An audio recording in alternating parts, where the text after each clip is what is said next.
I never knowed my age till after the war, and the master got out a big book, and it shows I'm 25-year-old.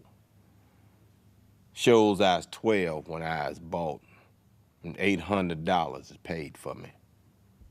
My mammy was owned by John Williams in Petersburg in Virginia, and I come born to her on that plantation. Then, long came a Friday and that unlucky star day, and I playing around the house, and Master Williams come up and say, "Dallas, will you allow him to walk down the street with me?" My mammy say, "All right, Jim, you be a good boy."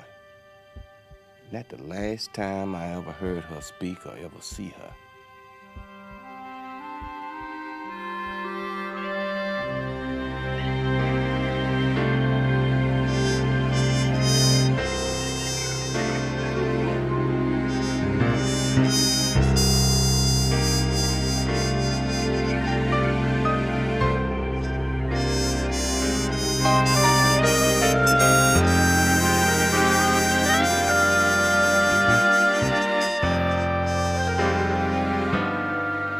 The Library of Congress is home to most of the slave narratives, a multi-volume collection of interviews with former slaves.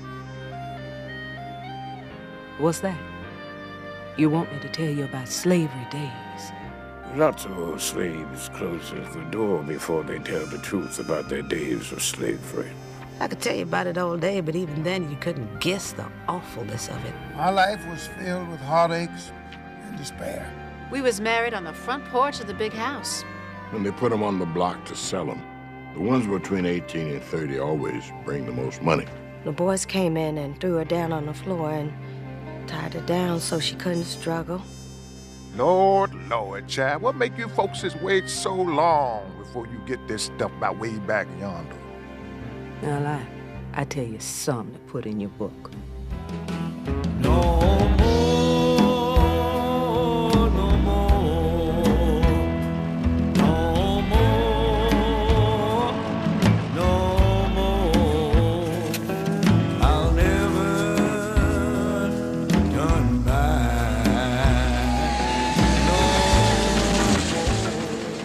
When the Civil War ended in 1865, more than 4 million slaves were set free.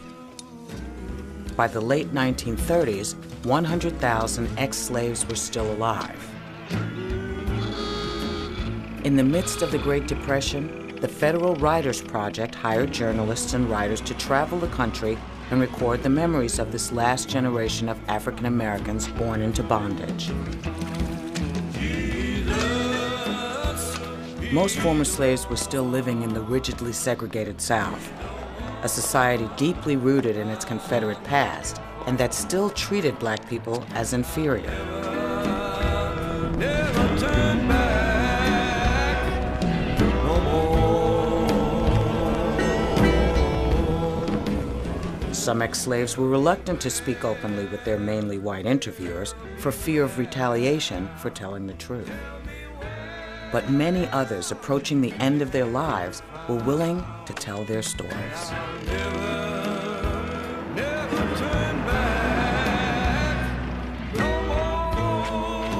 Although these ex-slaves did not all speak in one voice, they were the last African Americans able to give a first-hand account of what it was like to be a slave in the years before the Civil War. Over 2,000 interviews were transcribed as spoken in the vernacular of the time to form this unique historical record.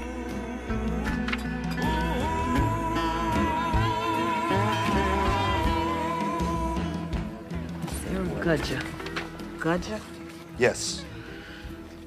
Miss Sarah apparently went blind a year before this interview was taken. I mean, there's nothing written to describe her, but that pretty much says it all, you know.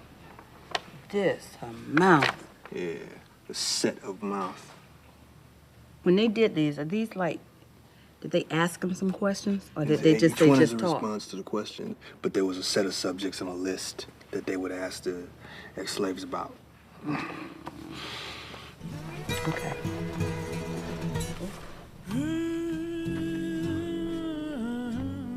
Action. Sarah Gudger, Slave Narratives, Volume 11, North Carolina. I sure has had a hard life. Just work, work and work. I never know nothing but work. I never knows what it was to rest. I just work all the time, from morning till late at night. Work in field, chop wood, hold comb. Sometimes I feels like my back surely break. Honey, you can't know what a time I had. All cold and hungry. Oh, no. I ain't telling no lies. It's the gospel truth. The gospel truth. The gospel truth.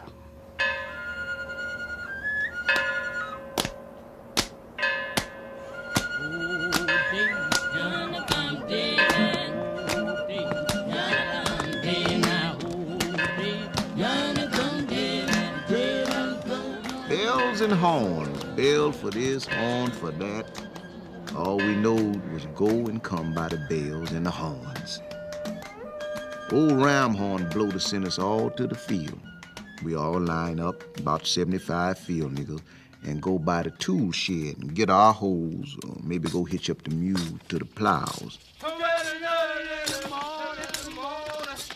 On most plantations, slaves worked from sunrise till sundown 6 days a week. Some worked into the night and on Sunday too. The overwhelming majority toiled in the fields, growing crops like tobacco, rice, sugarcane, and cotton.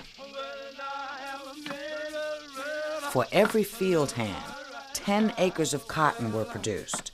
Cotton became the United States' greatest export, making plantation owners, the South, and America rich. Everyone but the slaves profited from it. For all of the ex-slaves, a lifetime of labor began at a very young age. Many started work in the master's house, often as playmates for white children.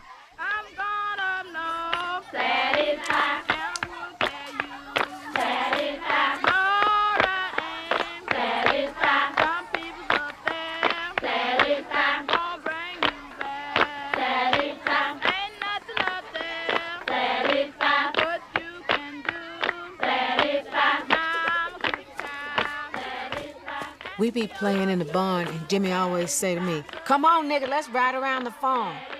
I say, "I ain't no nigga." He say, "Yes, you is. My pa paid $200 for you. He bought you for to play with me." I have about 85 years of good memory to call on. I'm 90, and so I'm not counting my first 5 years of life. My earliest recollection is the day my old boss presented me to his son, Joe, as his property. I was about 5 years old, and my new master was only 2. No, sir, I never went into books. I used to handle a big dictionary 3 times a day, but it was only to put it on a chair so my young master could sit up higher at the table. I never went to school. I learned to talk pretty good by associating with my masters in their big house.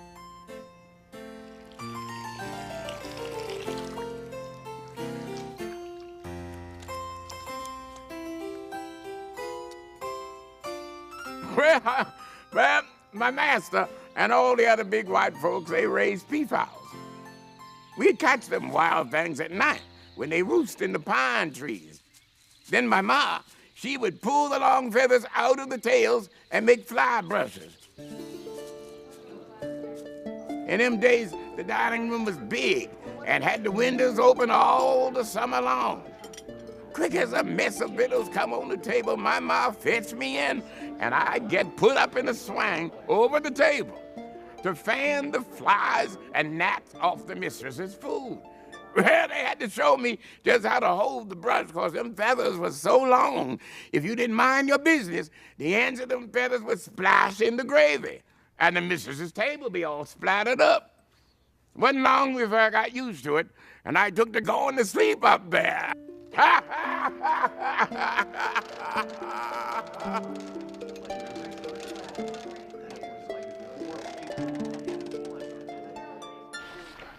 Let me see a picture one more time. Let me see a picture.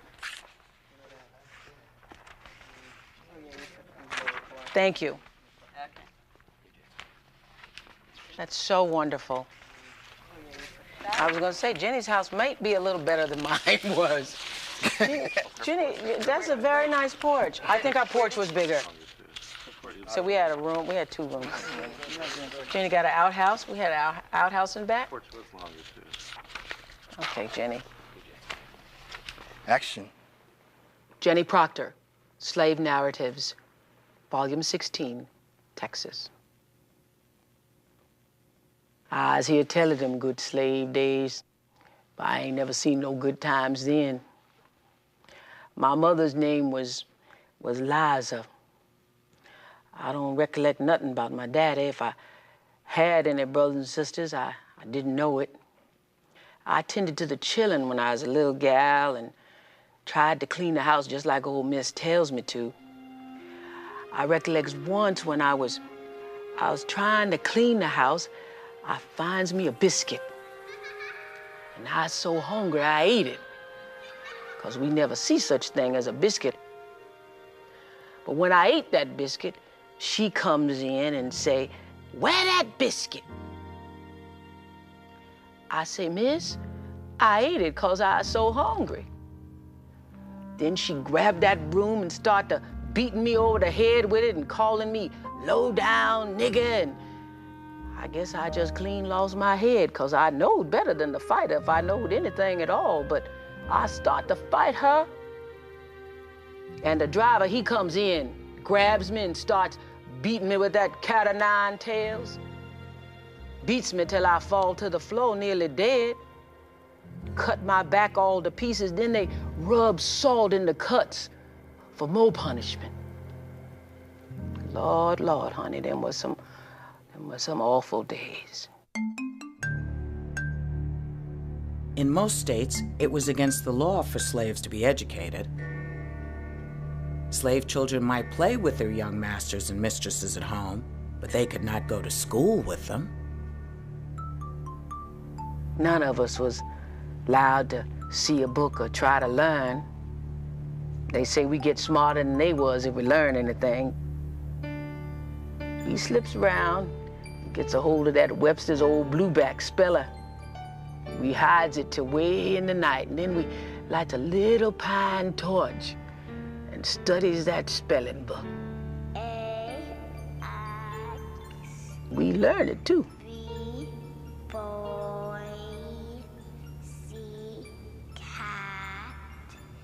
Oh, Lord, you better not be caught with a book in your hand.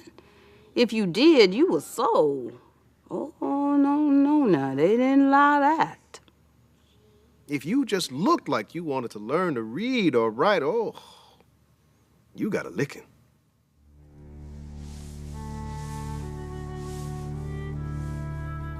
By the age of 12, most children were working in the fields. Only a very small number stayed on to become house servants.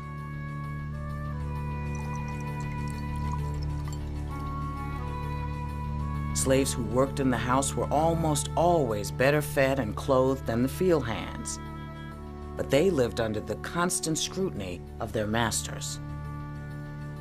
Mistress Miller. She used to make my Aunt Caroline knit all day. And when she gets so tired after dark that she gets sleepy, she'd make her stand up and knit.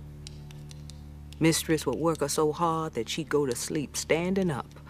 And every time her head nod and her knees sag, that lady come down across her head with a switch. That's the way white folks was. Some had hearts. Some had gizzards instead of hearts. My old missus, a rich old lady, hard time in old Virginia. More than 1/4 of the slave population lived on large plantations with 50 or more slaves, some with several hundred. George, Eggleston, Robert, Wagoner. Very few were highly skilled workers. Magruder, blacksmith. Sam, carpenter. Dudley. There was just 2 classes to the white folks. Bucra, slave owners, and poor white folk that didn't own no slaves. There was more classes amongst the slaves. The first class was the house servants. This was the butler, the maids, and the cooks. Then come the cradlers of the wheat, the threshers, and the millers of the corn and the wheat. The lowest class was the common field hand niggas.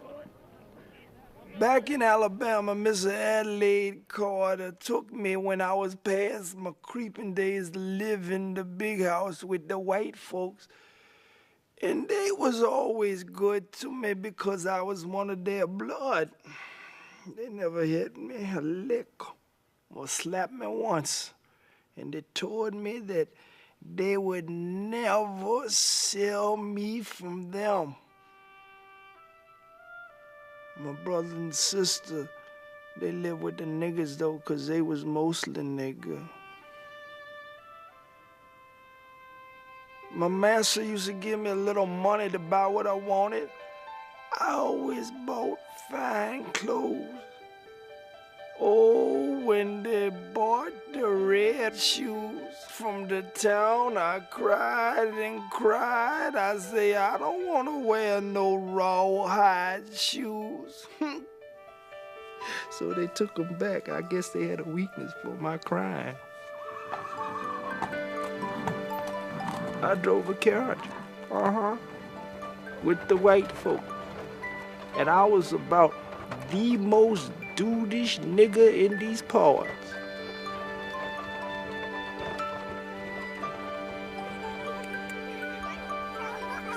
Once, 2 youngins goes down the hill to the dollhouse where Master Kilpatrick's children are playing. They want to go in the dollhouse. And one of the Kilpatrick boys says, "That's for white children." They say, "We ain't no niggers, because we got the same daddy you has. And he comes to see us near every day and fetches us clothes and things from town." They is fussing, and Missy Kilpatrick is listening out of her chamber window. She heard them white niggas say, "He is our daddy, and we call him daddy when he comes to our house to see our mama."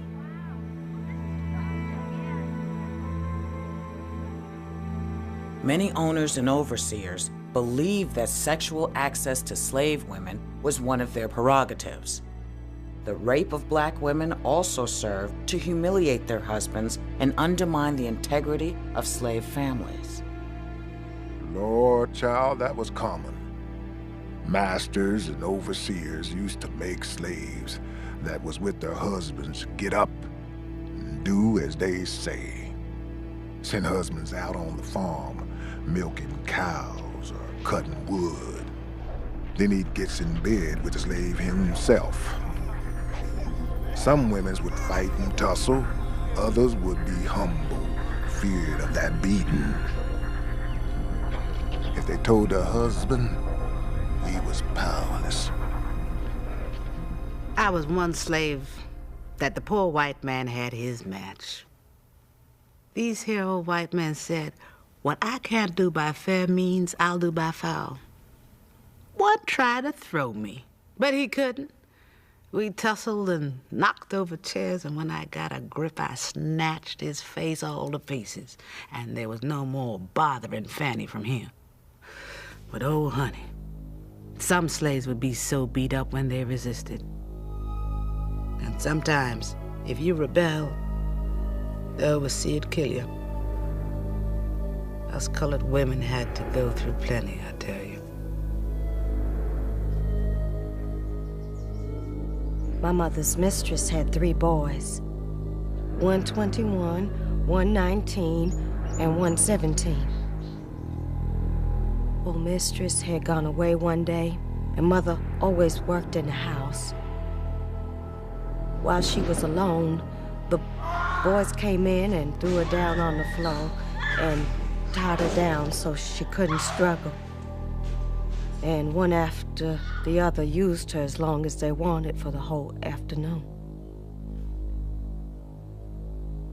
Mother was sick when her mistress came home, and when old mistress wanted to know what was the matter with her, she told her what the boys had done. And she whipped them.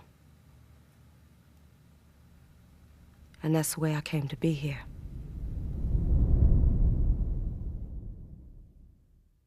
Oh, Eve, where is Adam?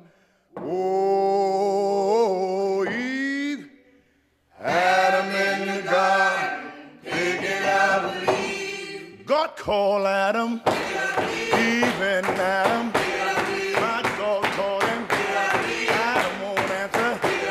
Oh, Adam, oh, Adam, Adam James, Adam won't answer. Oh, Adam, why don't you answer? Who told you, Adam, that you were naked? Why God call you? Why don't you answer? I used to have to pick cotton. Sometimes I picked 300 pounds and towed it a mile to the cotton house. Some picked 300 to 800 pound cotton and have to tote the bag the whole mile to the gin. If they didn't do their work, they get whipped till they have blisters on them. I never get whipped, 'cause I always get my 300 pounds. Excuse me, I'm sorry, I'm not laughing at that. I'm sorry. That always gets me at the pride of... Right. She's bragging. Yes. They just...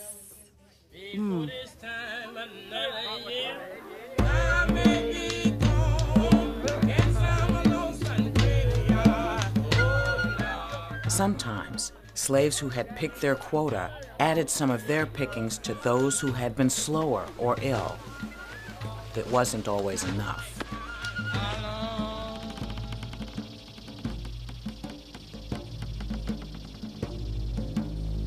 White folks sure would whip you in them days. They lay you flat on the ground on your face, then they stake you, and so you couldn't get through the ground, much less get up and fly. Take every rag off of you and leave you plumb naked, and then they whip you till the blood come. They whip you straight like this, see? Straight up and down, and then they checker you. In other words, they beat you crosswise, and so your flesh would cut up in squares. You understand?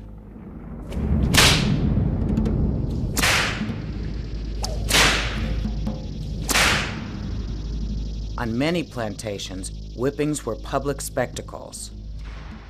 Owners used the lash to terrorize as well as to punish their slaves. My brother January was a big fine nigga. Finest I ever seen. He was just 4 years older than me. And when Master began beating him, January never said a word. The master got madder and madder because he couldn't make January holler. "What's the matter with you, nigga?" he said. "Don't it hurt?" January, he never said nothing. And the master keep a beating till little streams of blood started flowing down January's chest, but he never holler. His lips was a-quivering and his body was a-shaking, but his mouth, it never opened. And all the while, I sat on my mammy and pappy's steps a-crying. The niggas was all gathered about and some of them couldn't stand it and they go inside their cabins. After a while, January, he couldn't stand it no longer himself. And he say in a hoarse, loud whisper. Massa. Massa. Have mercy on this poor nigger.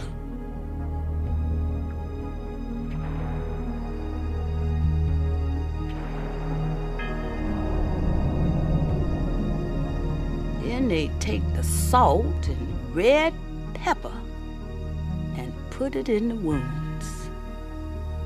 The skin jerk and quiver and the man slobber and puke. We little niggas stand around, see it done. After he lie in the sun a while, they whip him again. But when they finish with him, he was dead.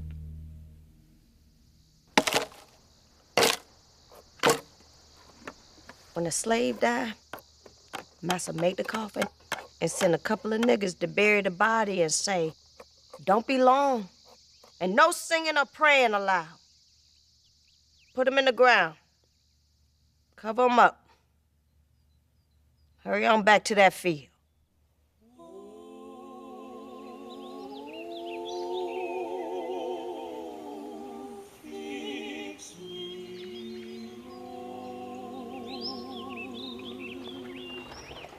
They put the coffin on the ox cord and carried it to the graveyard. They just had a burial that day. They waited to have the funeral sermon on Sunday or some other time when the crops had been laid out and the other slaves could be on hand. I read the water to my knee.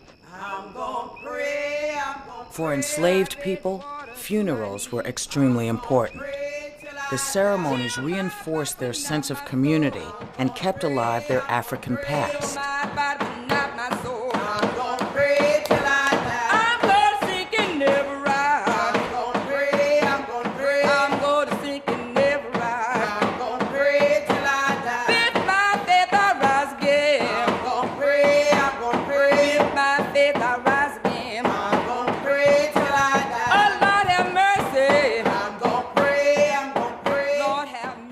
Yes, and a nigger used to sing to nearly everything he did. It was just the way he expressed his feelings, and it made him relieved. It is a nigger's most joy and his most comfort when he needs all these things. They sing about the joys in the next world and the trouble in this. Throw me anywhere, Lord, in that old field. Throw me anywhere, Lord, in that old field. In the fields, niggas like to sing and make up songs. A bunch of go on one side, lift up their head and roll out. And on the other side, pick it up and go the same way and just make up some words. There was lots of just make up songs. Jai, you ought to hear them niggas singing when they go to work in the morning. Just a singing to beat the band. A cold and frosty morning. The niggas mighty good. Take your axe upon your shoulder, nigga. Talk to the wood. This time tomorrow night. Sometimes they sing this sorrowful cause some niggas have been beat or whipped or sold away. Down to Tennessee.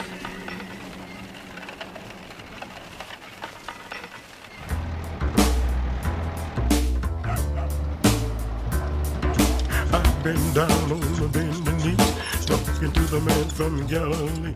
During the hard times of the Depression, when the slave narratives were collected, most ex-slaves were still living in extreme poverty. Great God Almighty, let me tell you what he said. They run on for a long time. Yes, I was born a slave, and so was Rosa. We got out of the chattel slavery, and I was better off for getting out, but Rosa don't think so. She says all we got freed for is to starve to death. She says her white folks were good to her, but don't you expect me to love my white folks. I love them like a dog loves a hickory switch. I can say these things now. I'd say them anywhere, in the courthouse, before the judge, before God, because they done all to me they can do. I'm done past everything but worrying about Rosa. 'Cause she don't get enough to eat and 'cause she feels bad all the time. But there ain't no complaining in her. Mama, how you feel in the sun? Best to be expected this time of year. I was born in Georgia on a farm. My mother's name was Lucinda. I heard other Negroes say she was a good woman, but she died when I was a little boy, not more than 3 or 4. She left my little brother a crawling baby, about 11 months old. I can remember crying for my mama, being lonesome for her. My little brother was pitiful, plumb pitiful. We had to sleep on the floor in the cabin, huddled together in the cold weather, so we wouldn't freeze to death. Our life was a misery. I hate the white man every time I think being no more than animals. My father was a blacksmith. Rosa never did know much about her father. Eh, Mama? That's right. I never did know nothing about my pa, but I looked on my mama like a savior. Her name was Hannah Clemon, and Dr. Andrews, my master, had always owned her. Now, Dr. Andrews was a good man and a good liver. Dr. Andrews had about 12 slaves. The neighbors used to say, "There goes old Andrews, free niggers." That's 'cause he never hardly whipped them and gave them rest and playtime. And he doctored us when we was sick and took good care of us. We had good little cabins, and we had cotton mattresses and blankets. We had enough to eat, too. Slave quarters were usually a group of log cabins with dirt floors. Although living conditions varied from place to place, slaves were provided with only the bare minimum.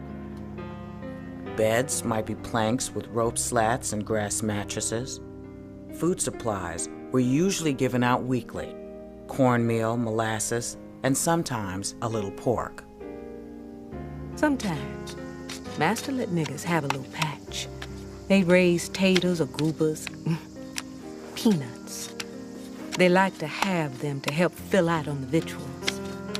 The niggas had to work the patches at night and dig the taters and goobers at night. Then if they wanted to sell any in town, they'd have to get a pass to go. They had to go at night because they couldn't ever spare a hand from the fields. We got one pair of shoes a year. When they wore out, we went barefooted. Sometimes we tied them up with strings, and they were so raggedy that the tracks looked like bird tracks when we walked in the road.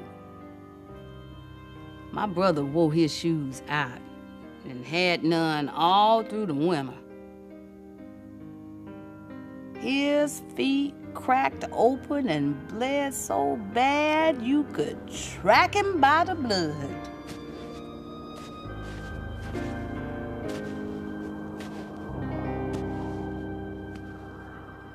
Get up, children, go round the wall. Don't want to scramble and I don't want to fall. Now get up, children.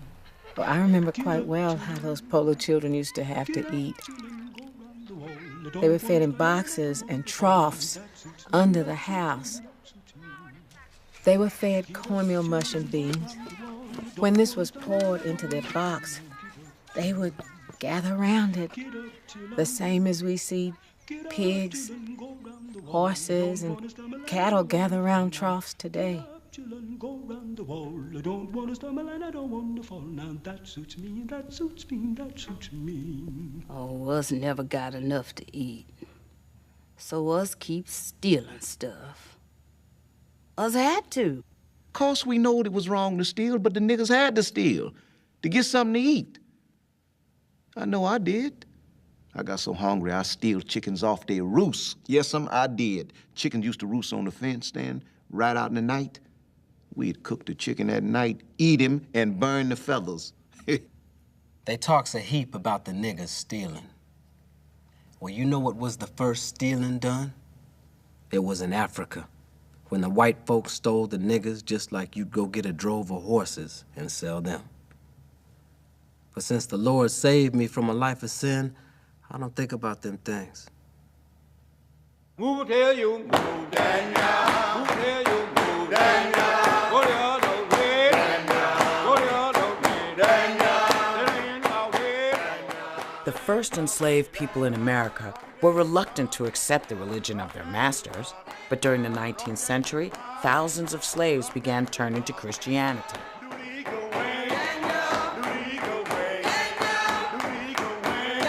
They infused this adopted religion with a new spirituality and with African traditions. Go the other way. Go the other way. Go the other way, Lord. Go the other way. Send in my way. Send in my way.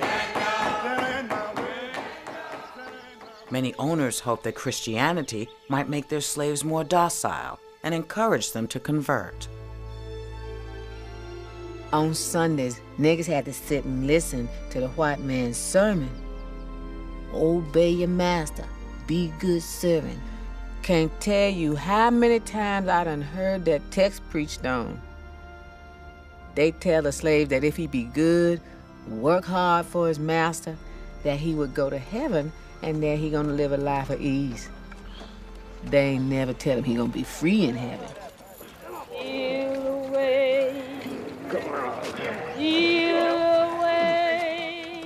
When the niggas go around singing "Steal Away to Jesus," that mean there's gonna be a religious meeting that night. The master didn't like them religious meetings, and so us naturally slips off at night, down in the bottoms or somewhere else. Swing low, sweet chariot. Sometimes us sing and pray all night. Sweet chariot, come for to carry me home. Swing low, sweet chariot, coming for to carry me home. We pray for the end of tribulation and the end of beating and for shoes that fit our feet.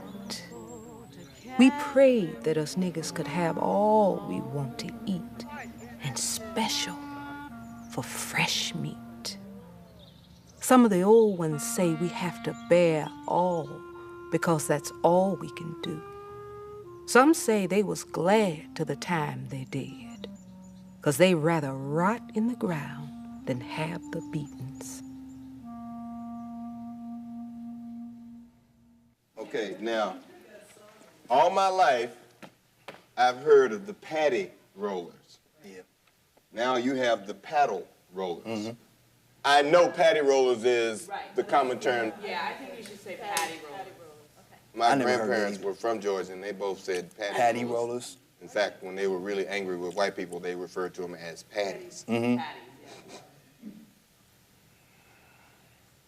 Action. Marshall Butler, Slave Narratives, Volume 4, Georgia. I's Marshall Butler, 88 years old, and was born on December 25th. I knows it was Christmas Day, for I was a gift to my folks. Mammy was a Frank collar nigger, and her main was of the tribe of Ben Butler, some miles down the road. It was one of them trial marriages. They's tried so hard to see each other, but old Ben Butler said 2 passes a week were enough to see my mammy on the collar plantation. Now, if a nigga went out without a pass, the patty rollers would get him. The white folks were the patty rollers. They used straps with the belt buckle fastened on. Oh, yes, sir. I got paddle. Happened this way. I left home one Thursday to see a gal on the Palmer plantation, 5 miles away. Some gal, no, I ain't get no pass. The boss was so busy, but everything was fine till my return trip. I was 2 miles out, 3 miles to go. And there come the patty rollers. I was so scared, I couldn't move. Oh, they give me 30 licks, and I ran the rest of the way home. There's belt buckles all over me. ate my victuals off the porch railings. Some gal. Was worth that paddling to see that gal. Do it all over again to see Mary the next night. Oh, Jane, love me like you used to, Jane. Chew me like you used to. Every time I figure, my heart gets bigger. Sorry, sorry, can't be your piper no more. That's some gal. Slaves had an opportunity to go courting on Saturday nights on their own or on neighboring plantations. Girls would put on a spare dress if they had one, and men would put on a clean shirt. Girls always try to fix up for partying even if they ain't got nothing but a piece of ribbon to tie in their hair. Wasn't none of this sinful dancing where you partner off with man and woman squeezed up close to one another. That's respectable, the slaves did. Shifting round from one partner to another and holding one another out at arm's length. Saturday night, Sunday too, young girls on my mind. I remembers that when us courted, us went to walk and hunted chestnuts. We'd string 'em and put 'em around our necks and smile at our fellas. Ooh, Peggy, do you love me now? My pa's name was Tom Vaughn, and he was from the North, born free man and lived and died free to the end of his days. He saw my ma on the Kilpatrick place, and her man was dead. He told Dr. Kilpatrick, my master, he'd buy my ma and her 3 children with all the money he had if he'd sell her. But Dr. Kilpatrick was never one to sell any but the old niggers who was past working in the fields and past their breeding times. So my pa marries my ma and works the fields, same as any other nigger. Sometimes the wedding ceremonies were held in the slave cabins. Other times, they were orchestrated by the owners.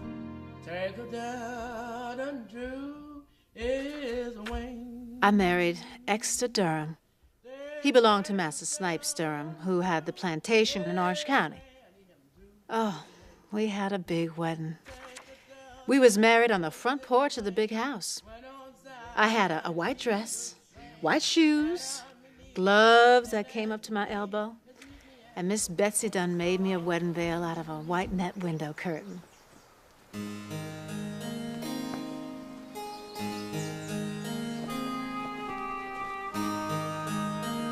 After Uncle Edmund said the last words over me and Exeter, Master George say, "Come on, Exeter. You and Tempy got to jump over the broomstick. You got to do that to see which one of you gonna be the boss of the household." I jumped first, and you ought to see me. I sailed right over that broomstick, same as a cricket.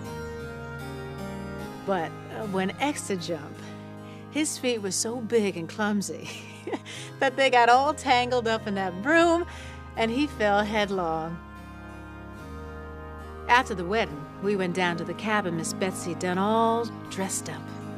But Exeter couldn't stay no longer than that night because he belonged to Mars Snipes Durham, and he had to go back home. He left the next day for his plantation. He come back every Saturday night and stayed till Sunday night. And we had 11 children.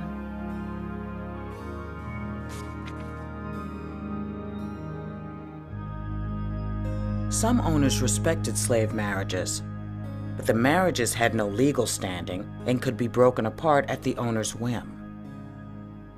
Owners had their own reasons for pairing up certain slaves. After I'd been at his place about a year, the master come to me and say, "You gonna live with Rufus in that cabin over yonder. Go fix it for living." I was about 16 years old and had no learning, and I was just an ignorant child. I say to myself, I's not gonna live with that Rufus. Well, the next day, the master calls me and tells me, woman, I's paying big money for you. And I's done that 'cause I want you to raise me children. You a big, portly gal. Rufus is a big, portly man. I want y'all to bring forth portly children. I's put you to live with Rufus for that purpose. Now, if you don't want whipping at the stake, you do what I wants. Oh, I thinks about Master buying me from the block, saving me from being separated from my folks. And then I thinks about being whipped at the stake. What am I to do? So I decides to do as the master wish. So I yields.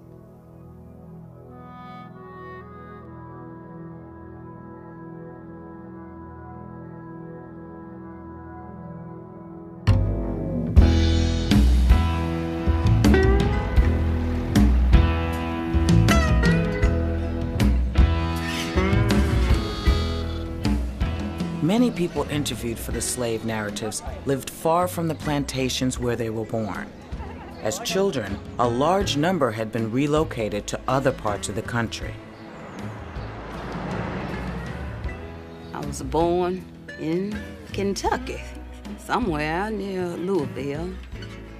I was brought to Missouri when I was 6 months old with my mama, who was a slave owned by a man named Shaw, who had allotted her to a man named Jimmy Graves. When a slave was allotted, somebody made a down payment and gave a mortgage for the rest. A chattel mortgage. A down payment.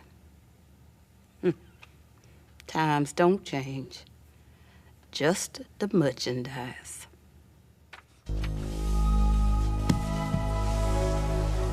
As cotton became more and more profitable, plantations spread to the Deep South, as well as states and territories to the west. Between 1800 and 1860, 1 million slaves were forcibly transported to new locations. Sale of valuable slaves. Sarah, age 45 years. Dennis, her son, age 24 years. About a third of slave families were split apart, Fanny, her daughter, is a superior hairdresser. and a fifth of the children were sold away from one or both parents. Mary Ann, her child, age 7 years, is smart, active, and intelligent.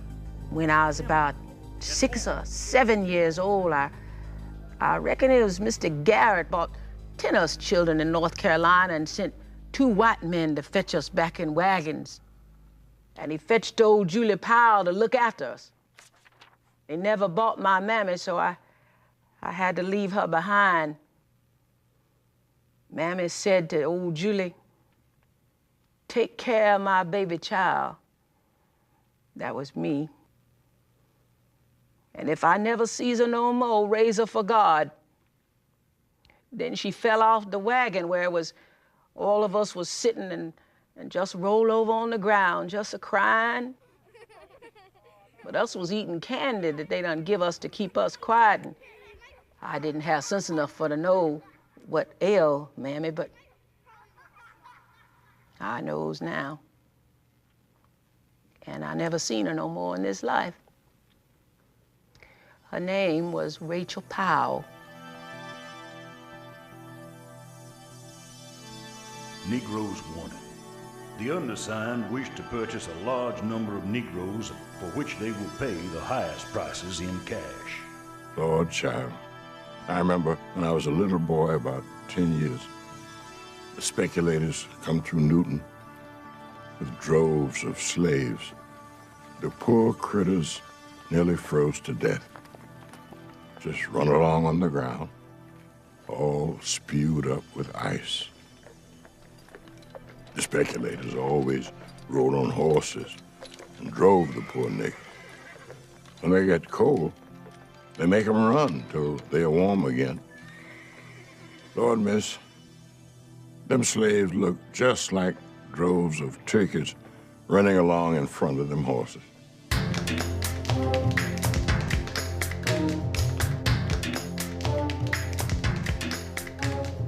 There was a trader yard in Virginia and one in New Orleans.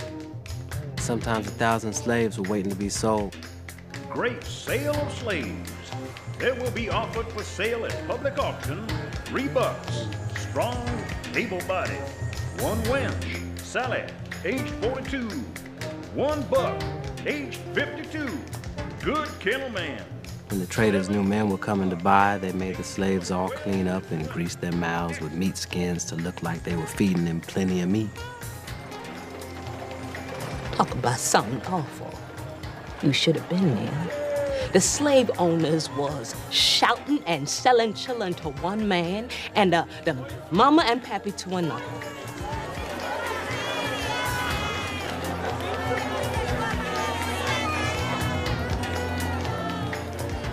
I was just a little thing, tucked away from my mammy and pappy just when I need them most. I remembers that I was took up on a stand, and a lot of people come round and felt my arms and legs and chest, and asked me a lot of questions. I remember when they put them on the block to sell them. The ones between 18 and 30 always bring the most money. The auctioneer, he stand off at a distance and cry 'em off as they stand on the block. I can hear his voice as long as I live. If they put up a young nigger woman, the auctioneer would cry out, "And here's a young nigger wench. How much am I offered for her?" How much am I offering for her? The seller would have her turn around and plump her. Plump her to show how fat she was and her general condition. 14, do I have They would also take her by her breasts and pull them to show how good she was built for raising children. 16, give me 16. Sold for $1,500. Louisa, age 24. If the one they was going to sell was a young Negro man, this is what he say. "Now, gentlemen and fellow citizens, here's a big black buck Negro." This is a big black buck Negro. He's stout as a mule and good for any kind of work. And he'll never give you any trouble. How much am I offering for him? And then the sale would commence, and the nigger would be sold to the highest bidder. 27. Sold for $2,700. Anderson, a #1 bricklayer and mason, being in full for the purchase of said slave for life.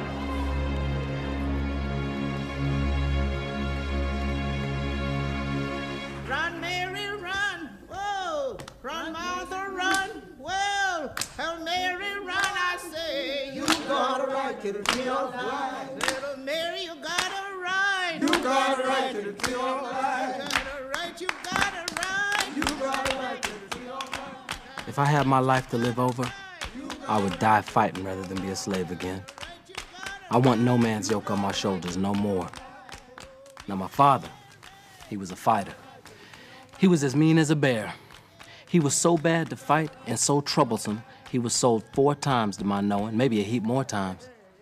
I fooled old master 7 years, fooled the old seer 3.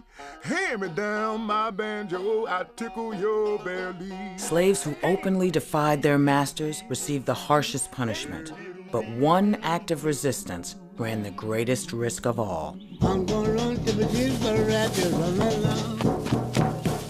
Escape from slavery was extremely difficult, and the penalty for being caught could be mutilation or death. In spite of such risks, about 50,000 slaves ran away each year. But paddy rollers were well rewarded for capturing escaped slaves, and very few runaways succeeded. There was a nigger working in the field, and he kept joiking the mules, and Master all got mad, and he gave me a gun and said, Cato, go out there and kill that man. I say, Mr. Orr, please don't tell me that. I ain't never killed nobody, and I don't want to. He said, Cato, you do what I tell you to do. And he meant it. So I go out to the nigger, and I say,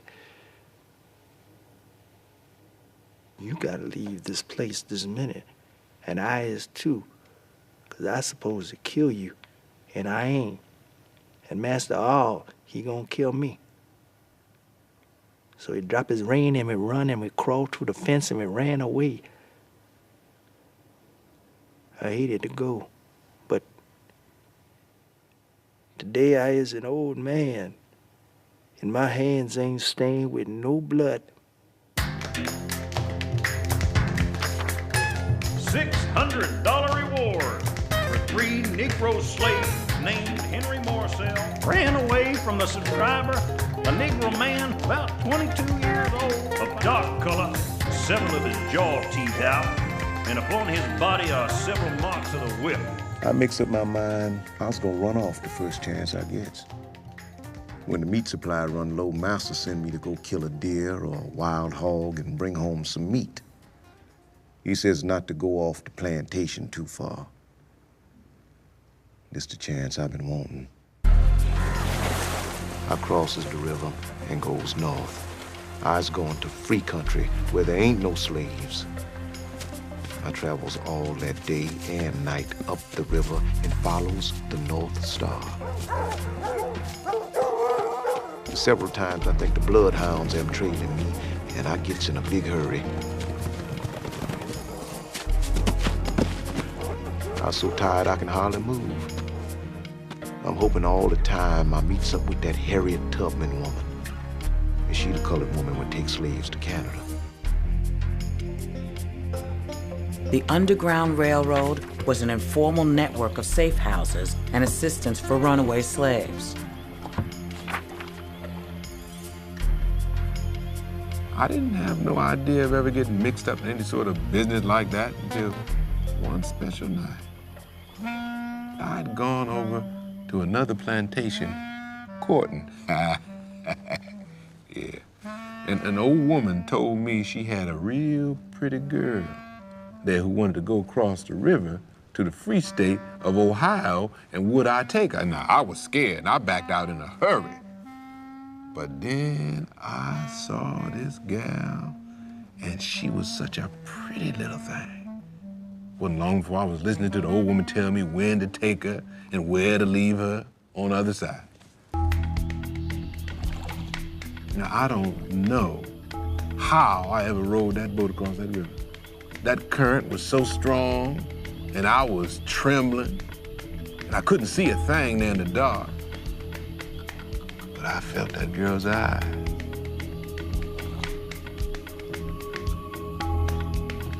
And it was a long time rowing there in the cold and worrying, but it was a short time, because as soon as I did get on the other side, that big-eyed girl would be gone.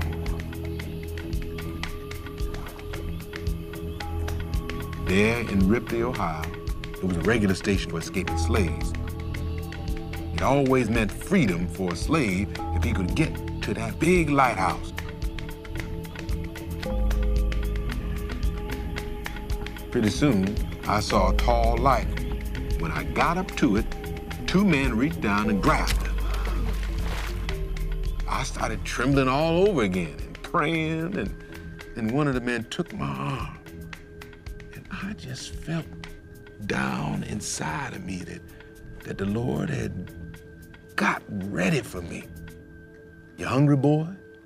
is what he asked me. And if he hadn't been holding on to me, I think I would have fell backward into the river. That was my first trip. Took me a long time to get over my scared feeling, but I finally did, and I soon found myself going back across the river with 2 and 3 people, and sometimes a whole boatload. It got so I used to make 3 and 4 trips a month. Now, I never saw my passengers. It would have to be the black nights of the moon when I would carry them. And didn't many of them stay around that part of Ohio because there was too much danger that you would be walking along free one night, feel a hand over your mouth, and be back across the river and in slavery again in the morning. And nobody in the world ever got a chance to know as much misery as a slave that had escaped and been caught. Your mama gone away and my daddy gonna stay, didn't leave nobody but the baby. Unchained was just out of bed with a suckling baby one time, and she ran away. She don't come to the house to nurse her baby, so they misses her. And old Solomon gets the nigger hounds to take her trail. They gets near, and she grabs a limb and tries to hoist herself in a tree. But them dogs grab her and pull her down. The men hollers them on to her, and the dogs tore her naked and ate the breast plumb off her body. She got well, lived to be an old woman. But another woman had to suck her baby, and she ain't got no sign of breast no more.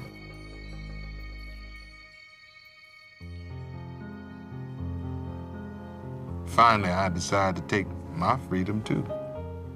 I had a wife by this time, and one night we quietly slipped across.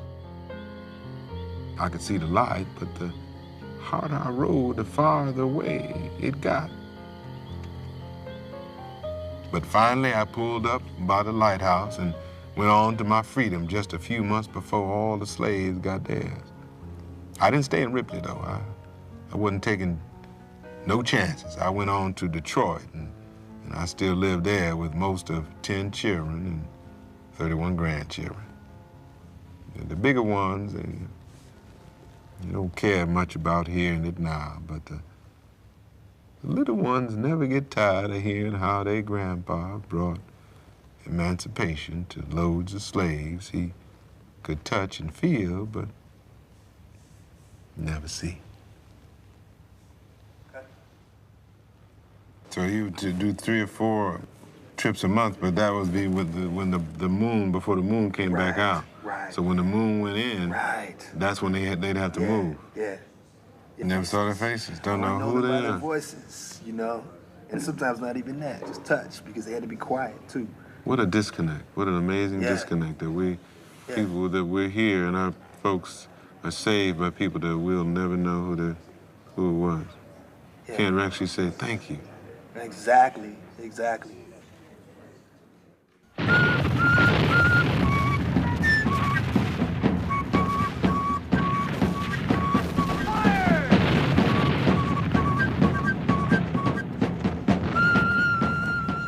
The outbreak of the Civil War opened the way for thousands more slaves to escape bondage. But in large areas of the South, the freedom promised by the Emancipation Proclamation of 1863 still depended on a Union victory.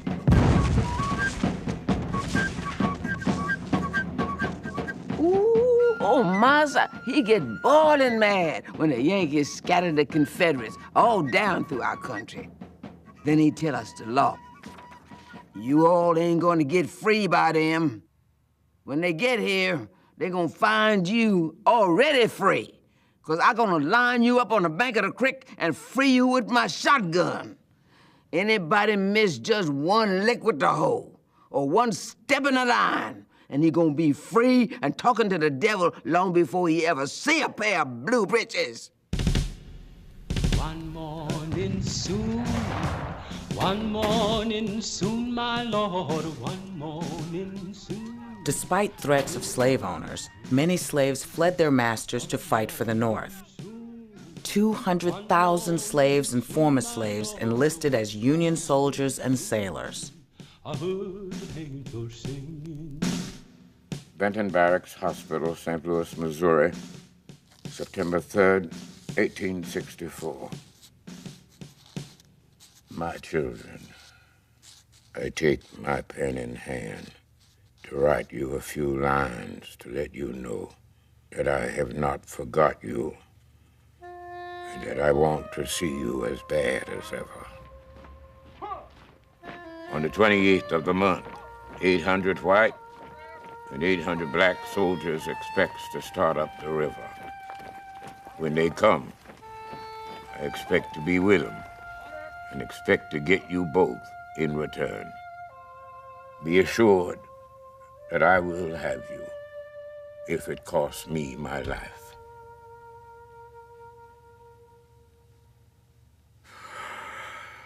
Oh, my dear children, how I do want to see you. Spotswood Rice.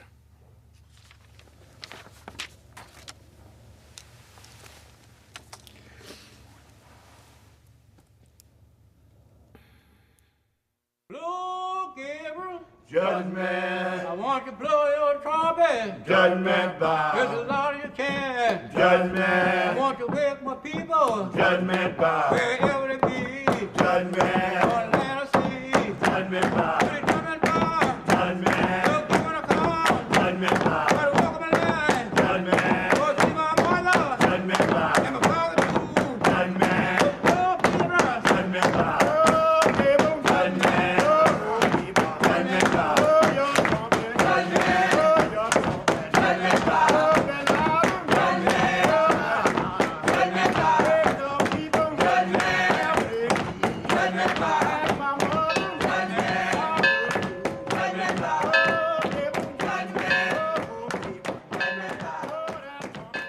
I'm in the persimmon tree, eating persimmons, and my sister Mary just come running. She said, "Us niggas am free." I looked over to the house and seen the niggas piling their little bunch of clothes and things outside the cabins. Then Mammy come running with some other niggas. I climbed down out that tree and run to meet her. We gets up to the house and all the niggas standing there with their little bundles on their heads, and they all say, "Where we going?" We all cries and sings and prays and was so excited. We ain't eat no supper.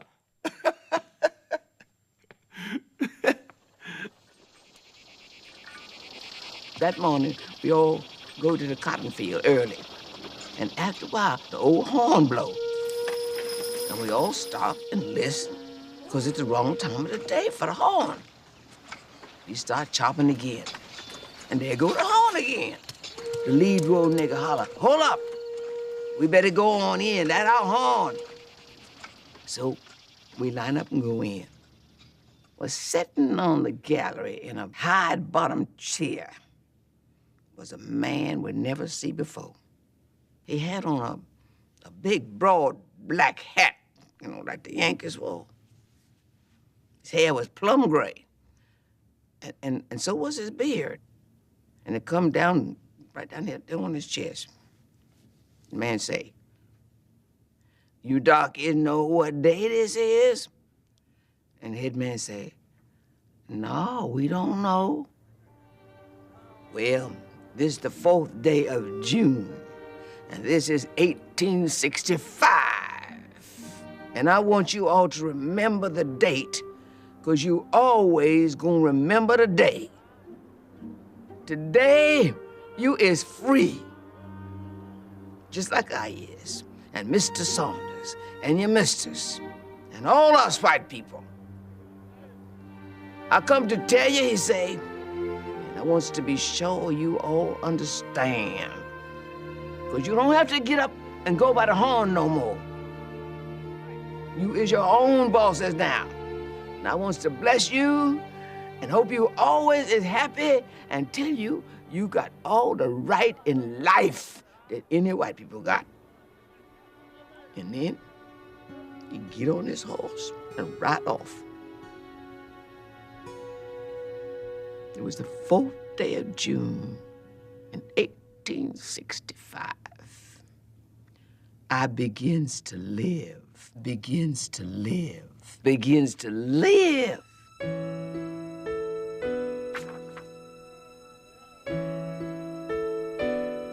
Even though the slaves had been emancipated, their struggle to escape the oppression of slavery was just beginning. But they were finally free to reunite with their families, legalize their marriages, and live and work for themselves. Master Ingram had 350 slaves when the war was over, but he didn't turn us loose till a year after surrender. He told us the government was going to give us 40 acres of land and a pair of mules, but we didn't get nothing.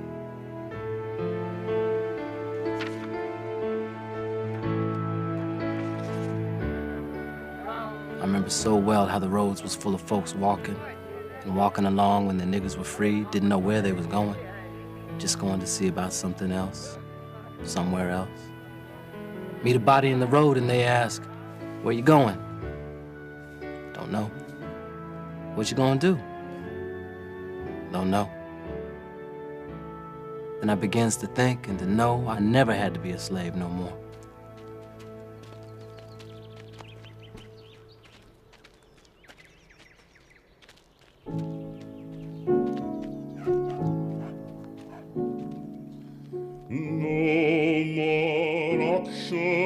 Block for me, no more,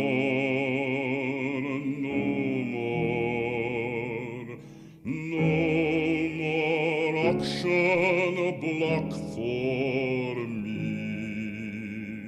many thousand gone.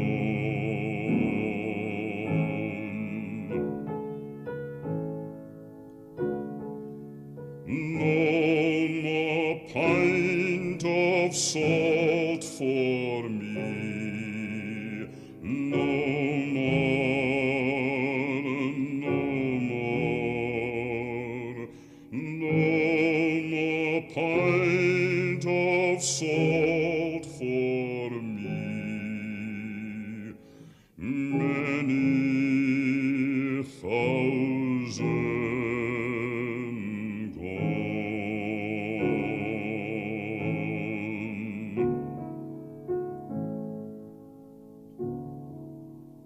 No more dry